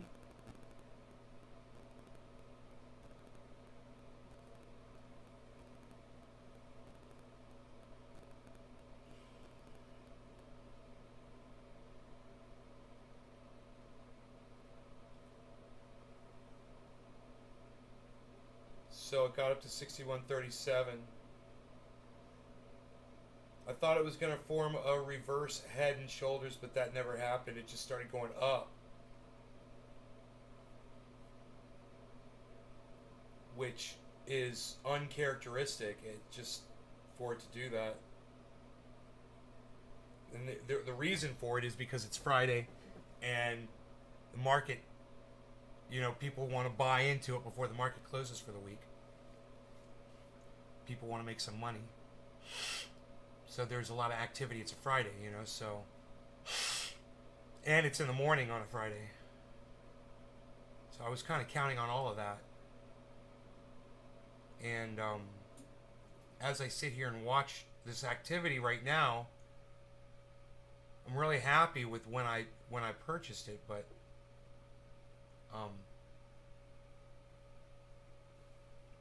I don't know how high it's going to go, you know. Because I want to pull some of that little profit out and put it back in the bank.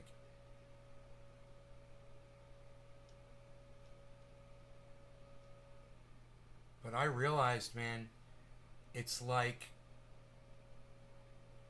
if you only had so much money in the bank and you bought some crypto and your bank is holding up on the payment, you've already bought the goddamn crypto, man. Right? That money is still sitting in the fucking bank. And it's crazy is that you can keep buying it. And because the bank is so slow that they don't even realize that the money wasn't even fucking there.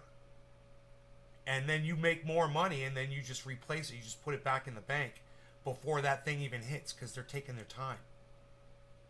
They need to speed up their transaction processes, man. I have a feeling that people are really going to take advantage of that system. Because I kind of just noticed it by accident when I was making a transaction today. I was like, huh, that money's still fucking sitting there. Isn't that weird? They haven't fucking withdrawn it yet. It hasn't hit yet. Okay, now here's a dip, but it's really high. So here, let's take a look at this back out a little bit. And see if that matches up. It doesn't as a point of resistance. It's just, isn't that weird? 61,400.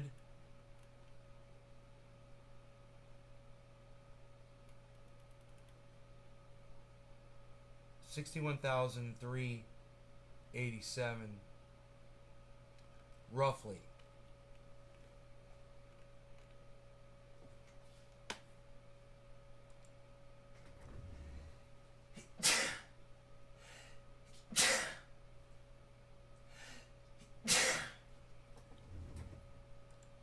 Excuse me, guys.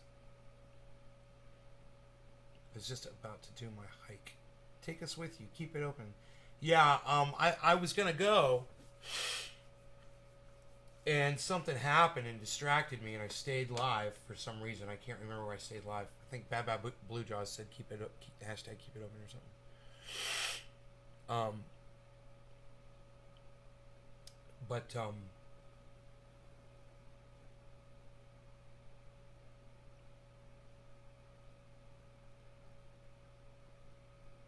Now that the markets are all open, I think there's going to be the bulls are going to charge up. So we're at 7 to 14 right now, and I'm looking right here, 7 to 14, and we're getting the right now. I believe the 14 is the bears are leading. We don't like that.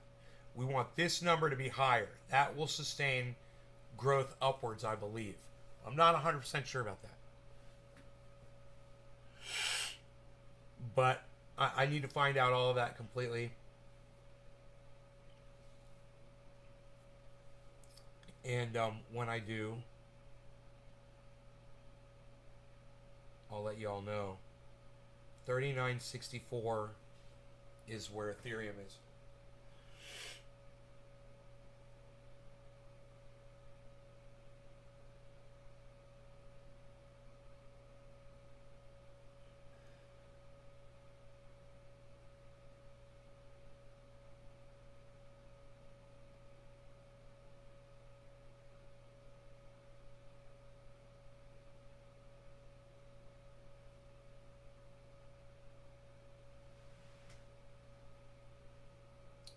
$60,000, guys. Exactly 60,000 is the 24-hour low. And we're at 61.1. And this should be some lateral movement. That's giving Ethereum some time to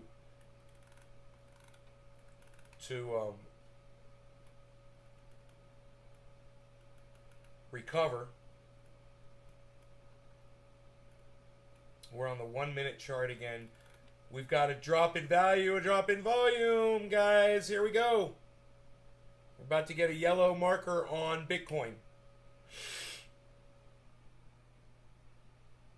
I know it looks bad. I know it looks like it's going to keep going down, but it's about to turn around, guys. We're on the 1 minute chart. We're going to get a green volume below. Probably as soon as this hits 61,000. Which it probably just did, and we just couldn't see it. We're probably going to get a green buy volume. Here it goes. That bar below is going to turn green, then we're going to get a yellow marker. Boom! Yellow marker.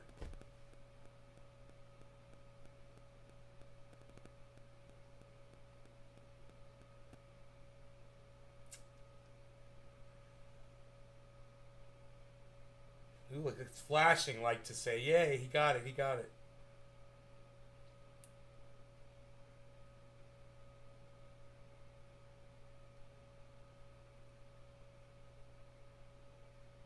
Someone covered the bud in white powdered sugar rubs. Nobody has buds like that anymore, pal. OG. Psst. Unreal, pal. Nobody's even talking about that anymore.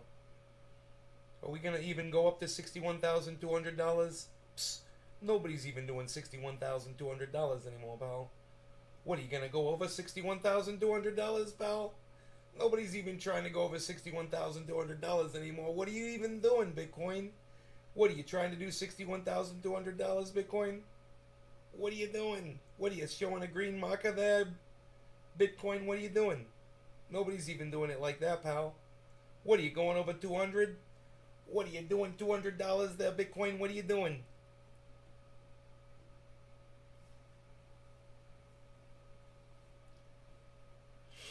Is it going to keep climbing? Look at the Ethereum. 39.77 on Ethereum, guys. As it spikes forward and more people are waking up to what's going on in the market and going, oh, dude, it's way under 65. I could make some money before it finally goes over 65 forever. All those people who thought they missed out. Oh, man, it's already at 64,000 again, man. I missed out. And we're all like, no, you didn't. You didn't miss out on anything. Hop on. Get used to doing it. Get used to moving your money in there. Get comfortable with pulling your money out and putting it back in and using it like that. I'm very comfortable with that now. You do it at the right times. And this trade I shall make in this video. Exactly as I predicted. 61.2. 61.26. 61.25. 24, 25. 24 is the low. 23 is the low. 22 is the low. 21 is the low. 20. Bouncing off of 61,200, guys. 220. 190. Back above 200 now, but below it. It's bouncing around here. A little bit of lateral movement. Ethereum is gaining steam. Bitcoin's back over 61,200.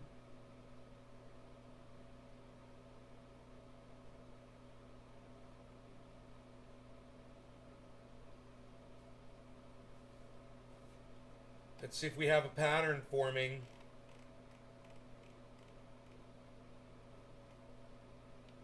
No. We've got a rising wedge. Okay, so the rising wedge starts from, you could start it from here and take it to here.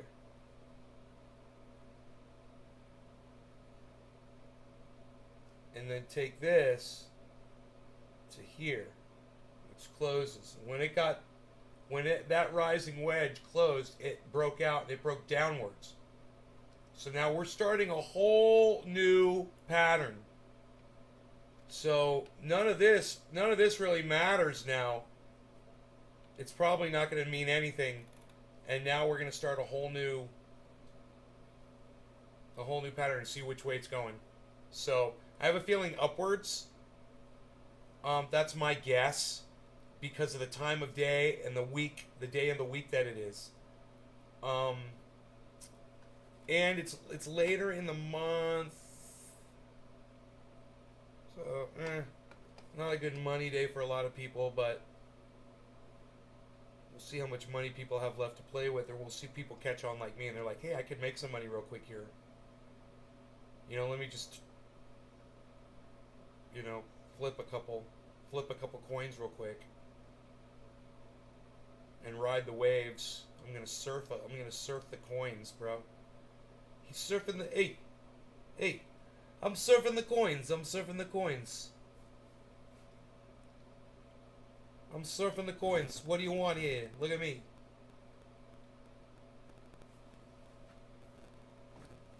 Did I buy the dip? I don't know, but it looks like maybe. Maybe. I really like it when I do that, man. I like when I get it right. You know?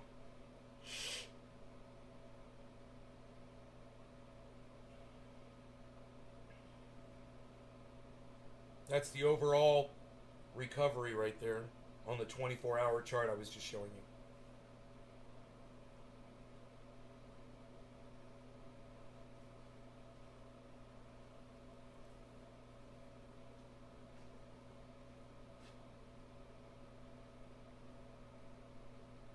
Okay, wait. Now we've got lateral movement, and Ethereum is now up to 3980, guys.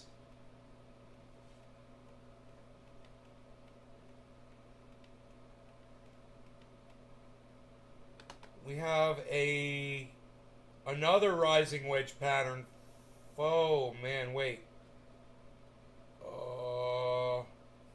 Yeah. Another rising wedge pattern forming. That last one resulted in a drop. So this one can result in a drop as well.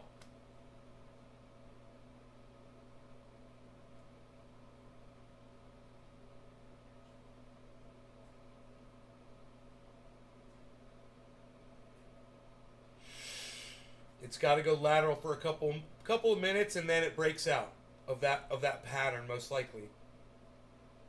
Lateral, and now that lateral movement, it stays within the wedge. But I'm expecting the drop, so after the lateral movement, which it's been doing that for.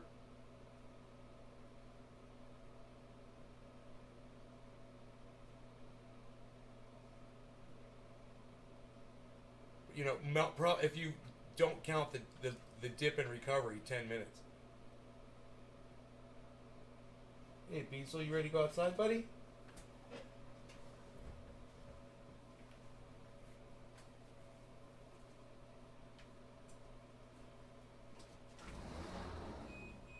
Going out there, bud? It's nice. Look, it's nice outside. Go out there. It's not raining. Yeah, there you go. There you go, bees. Got water out here? Let's get you some of that. There you go, Beazle. Yeah, there you go, bees. It's cold. Oh, good. The umbrella didn't fall into the water. Yay. Oh, there's the umbrella. I hope it didn't break again. Good, man. The umbrella's actually in a good spot, man. It's like the winds picked up the umbrella and put it in a good spot. It didn't lock the umbrella down good enough. Okay, so we're expecting this little drop here, guys, right? Let's see how low it goes. Rising wedge pattern formed into a lateral movement, and now there's a drop. Now we've got a falling wedge pattern. Nah, the bottom doesn't match a falling wedge. We've got a triangle pattern, which is also a wedge, but it's a lateral. Oh, you want to come in? Go for a walk. You don't want to go for a walk? Go for a walk, Beazle. You're so cute. You're like, no. Don't you want to go for a walk, buddy? The gate's open. I got your tracker on. I know where you are at all times. You go for a nice long walk if you want, Beazle. Hey. Hey, buddy. How are you? My Beazle.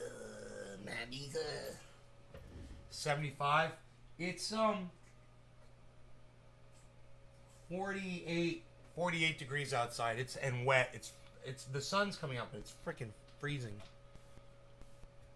I should probably cut my trees down today. You know? So they don't fucking rot in this humidity. I have to go out there and check for botrytis today. Yeah, I wonder. Oh man, dude, I wonder what's going on with Oak Tree, bro. Holy shit, not having a cover and having all this rain. He's probably gonna chop all this shit. Those branches are just. Oh no, well he's got those. They're covered. They're netted. They're not gonna. The branches aren't gonna break. 61.23. Okay, so we dropped. It was a healthy drop, guys, and now it's recovered, and now it's showing a little lateral movement right here, but there is a wedge pattern closing, a triangular wedge pattern closing that is going. It's kind of going lateral.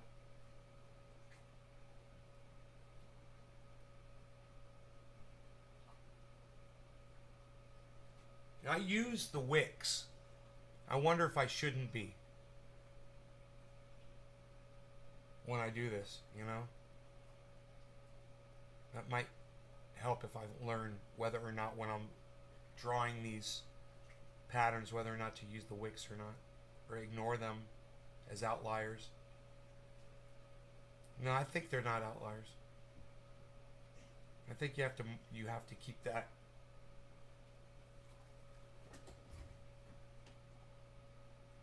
in mind the whole time, as how high it did get before it started going back down.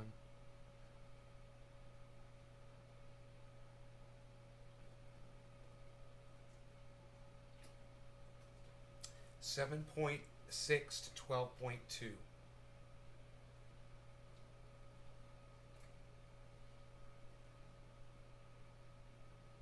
So I'm here. I'm totally intending to pull money out. But I don't want to do it until the value goes up even higher, and I'm hoping it does. At this point, I'm doing great, you know. So it's gone up past where I bought it. But if it goes way up, like if it goes up to 63, 64, 65, you know, and all I got to do is wait a few minutes or an hour or whatever, you know, I'm gonna do that. I'm gonna wait.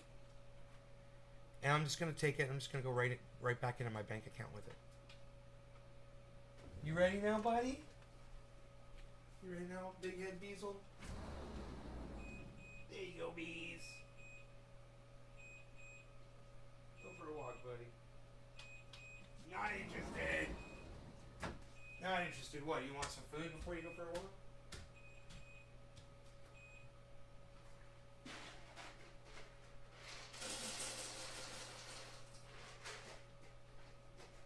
You're like, feed me first.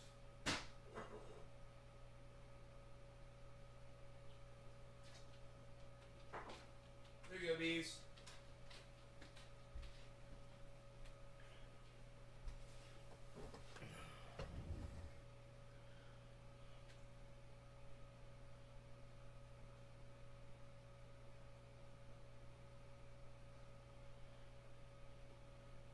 Drop in volume, drop in value.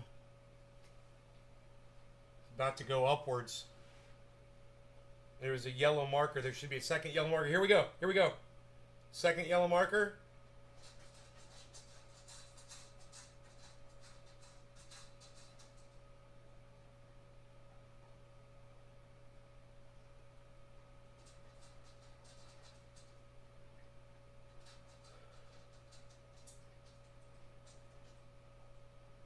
Boom. Double yellow marker. So it should go up now. 61,250 seems to be a buy-in for some people.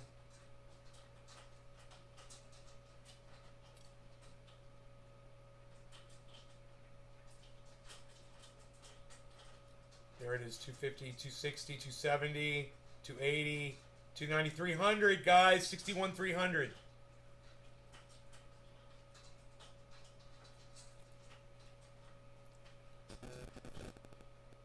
300 again. It's having a problem right there at 300.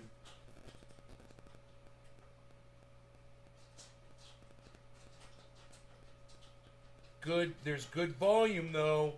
Good positive volume. 300. There we go. 300. Again, there it's through. It's nice and high. It got through pretty high. 61. 305.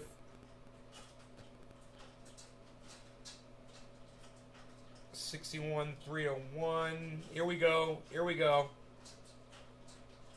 More volume. We got triple volume bars in the bull's butt. Just a little bit of bearish push back in the bulls and the bears. We got the bears and the bulls are fighting. Who's gonna win, the bears or doubles? The bears. Doubles. The bears. Doubles. I think the bears and the bulls.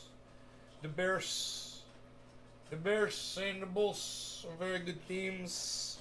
You should check them out and contribute to their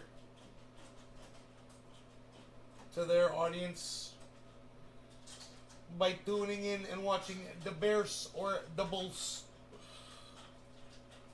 Of course, they are the best of the best, the Bears and the Bulls.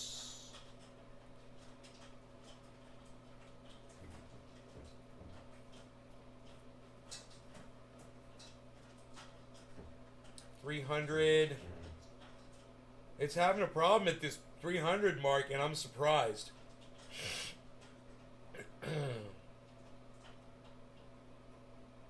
312, 316, and it back under, man. There's a lot of fighting going on here.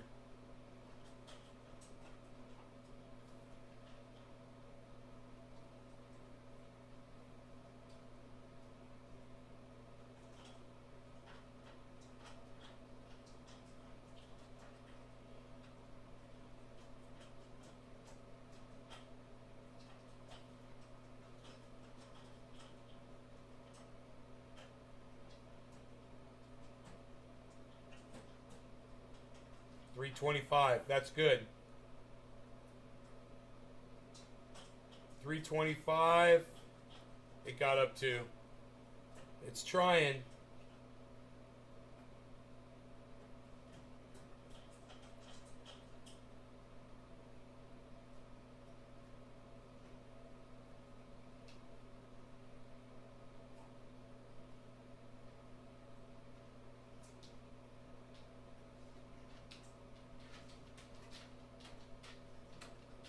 But listen, I really do have to get out of here, people. I love y'all.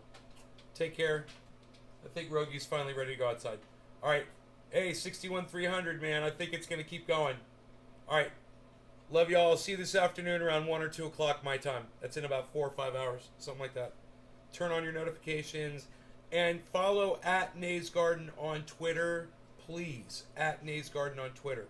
I look forward to seeing you over there. That's where I'm at. I will see you there at Nays Garden on Twitter. All right. Bye, guys.